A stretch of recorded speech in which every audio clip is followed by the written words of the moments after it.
স্বাগতম এক এমন অন্ধকারে যেখানে ভোরের আলো পৌঁছানোর আগেই জন্ম নেয় ভয়।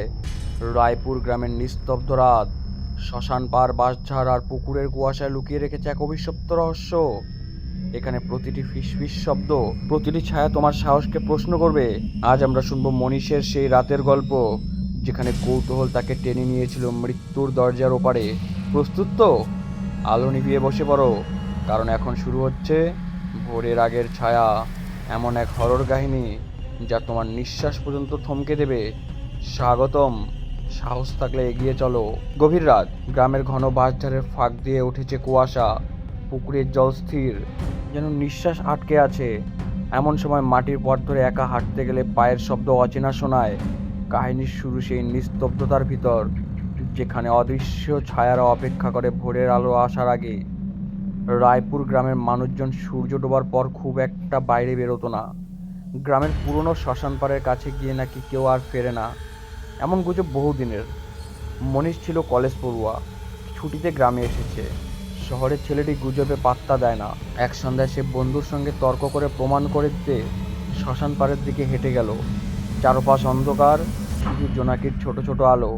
হঠাৎ বাতাসে কেমন একটা কাঁপুনি, মনে হলো কেউ তার নাম ধরে ফিসফিস করছে, মনীষ, মনীষ। সে চারপাশে তাকালো, কিন্তু কেউ নেই। গলা শুকিয়ে গেল, সাহস দেখিয়ে এগিয়ে গেল। হঠাৎ বাঁশঝাড়ের ভেতর থেকে যেন কুয়াশার সঙ্গে মিলিয়ে এলো একটা ছায়া। মুখ দেখা যায় না, শুধু উজ্জ্বল চোখ। পরদিন সকালে মনীষের বুক ভার লাগছিল।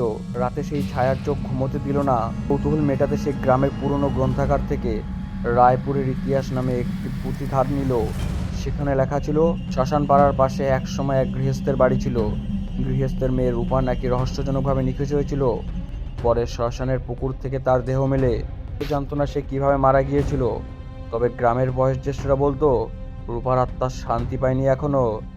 ডায়েরির শেষ পাতায় কয়েকটি লাইন, যে আমার নাম ডাকে সে আর মুক্তি পায় না। এই লাইন দেখে মনীষের হাত কেঁপে উঠল। আগের রাতে ফিসফিসানির কথা মনে পড়ে গেল তার। সেই রাতেই মনীষ এক অদ্ভুত স্বপ্ন দেখল। সে দাঁড়িয়ে আছে পুকুর ধারে, কুয়াশার মধ্যে এক মেয়ের অবয়ব ধীরে ধীরে স্পষ্ট হচ্ছে। লম্বা চুল, সাদা শাড়ি, মুখে অদ্ভুত শান্তি হাসি। মেয়েটি বলল, আমাকে মুক্তি দাও। মনীষ জিজ্ঞাসা করলো, কিভাবে? কিন্তু কোনো উত্তর পাওয়ার আগে হঠাৎ করা চিৎকারে ঘুম ভেঙে গেল। বাইরের আকাশে তখনও অন্ধকার। পরদিন গ্রাম্য কাকু শচীনবাবুর সঙ্গে দেখা করলো মনীষ। সব শুনে তিনি বললেন, ওসব ছুঁয়ে যেও না, বহুবার লোকে গেছে ফেরেনি। কিন্তু মনীষের কৌতূহল ততক্ষণে বাড়ছে। রাতে আবার শ্মশান পাড়ায় গেল, সঙ্গে নিল টর্চ ও ডায়েরি। বাঁশঝাড়ের কাছে পৌঁছাতেই বাতাস থমকে গেল। হঠাৎ আবার সেই কণ্ঠ, মনীষ। সে সাহস করে বলল, তুমি কি রূপা?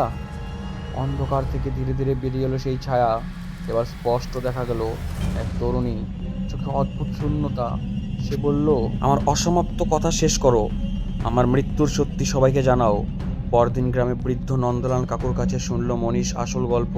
বহু বছর আগে রূপাকে ভালোবাসত এক ধনী জমিদারের ছেলে। সে বিয়ে করতে না চাইলে রূপাকে শ্মশানে পুকুরে ডুবিয়ে মারা হয়েছিল। মামলা চাপা পড়ে যায়। রূপার আত্মা সেই অন্যায়ের প্রতিশোধ চাইছে। মনীষ সিদ্ধান্ত নিল রূপার নাম ও সত্যি প্রকাশ করবে। সে গ্রামে মাইক দিয়ে জানালো, রূপার হত্যার কাহিনী সবার সামনে আসুক, তার আত্মাকে শান্তি দেওয়া হোক। গ্রামবাসী প্রথমে ভয় পেলেও পরে একসঙ্গে পুকুর ধারে প্রদীপ জ্বালিয়ে প্রার্থনা করলো। সেই রাতে পুকুরের ধারে সবাই মোমবাতি জ্বালিয়ে দাঁড়িয়েছিল। বাতাসে অদ্ভুত নিস্তব্ধতা। হঠাৎ কুয়াশার মধ্যে রূপার অবয় দেখা গেল। সে মনীষের দিকে তাকিয়ে মৃদু হেসে বলল, ধন্যবাদ। তারপর ধীরে ধীরে মিলিয়ে গেল কুয়াশার ভেতরে। পুকুরের জল হঠাৎ আলোড়িত হলো, কিন্তু আর কোনো ছায়া দেখা গেল না। মনীষ অনুভব করলো হঠাৎ একটা ভারী বোঝা সরে গেছে বুক থেকে। সেই রাতের পর থেকে শ্মশান পাড়ার পথ আর কেউ এড়িয়ে চলেনি। বাজারের ফাঁকে ভোরের আলো ঢুকতে লাগলো নতুন দিনের প্রতীক হয়ে। রায়পুর গ্রাম আবার শান্ত হলো, কিন্তু মনীষের মনে রয়ে গেল এক প্রশ্ন, যদি সেদিন সে ছায়াটিকে উপেক্ষা করত, তবে কি রূপা আজও ঘুরে বেড়াতো? সত্যের আলোয় তাকে মুক্তি দিয়েছে, আর অন্ধকারের ভেতর থেকে শিখিয়ে গেছে অন্যায়ের মুখোমুখি না হলে ছায়া কখনো মিলিয়ে যায় না।